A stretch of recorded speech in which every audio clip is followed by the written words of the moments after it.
दंगलीच्या भाषा करत होत्या आणि त्यांना महाराष्ट्र अशांत पाहिजे, महाराष्ट्र शांत नको आहे आणि महाराष्ट्रामध्ये दंगली व्हाव्या, जाती जातीमध्ये तेढ निर्माण व्हावी अशा प्रकारचा प्रयत्न लोकसभेच्या पूर्वी देखील या लोकांनी केलेला आहे.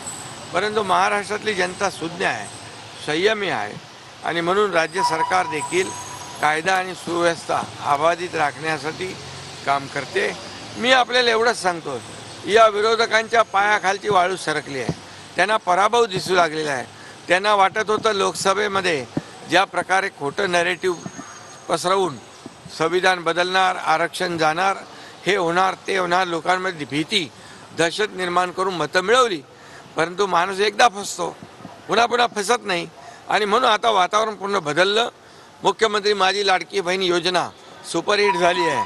गावागावात, शहरात शहरात, खेड्यापाड्यावर मुख्यमंत्री माझी लाडकी बहीण योजना पोचली आहे. आता दुर्दैव बघा की या ठिकाणी एक काँग्रेसचा माणूस, काय अनिल काय वडपल्ली काय वडपल्लीवार तिकडे कोर्टामध्ये या मुख्यमंत्री माझ्या लाडकी बहिणीच्या आडवा झाला आहे आणि हे कुणाचा कार्यकर्ता आहे, कुणाचा पोलिंग एजंट आहे. हा काँग्रेसने वारंवार महाविकास आघाडीने या मुख्यमंत्री माझ्या लाडकी बहीण योजना रद्द व्हावी म्हणून मुंबई हायकोर्टात पण त्यांनी याचिका केली, ती कोर्टाने फेटाळली. आता इथं नागपूरला याचिका केलेली आहे. विकास आघाडी सरकारमध्ये लेकी बाळी सुना सुरक्षित होत्या का? ते नवनीत राणाला जेलमध्ये टाकलं, कंगना रनावतचं घर तोडलं, ते मलिष्काचं तिला जेलमध्ये टाकण्याचा प्रयत्न केला. किती महिलांवर अन्याय केला महाविकास आघाडी सरकारमध्ये.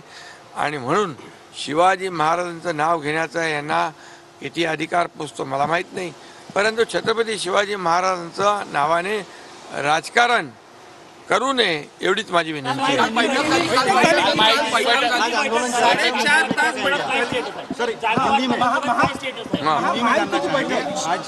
आंदोलन चल रहा है महाविकास आघाड़ी का, क्या कहेंगे उस पर? देखिए, ये आंदोलन जो है ये छत्रपति शिवाजी महाराज जी के जो प्रतिमा है वो दुर्घटनाग्रस्त हुई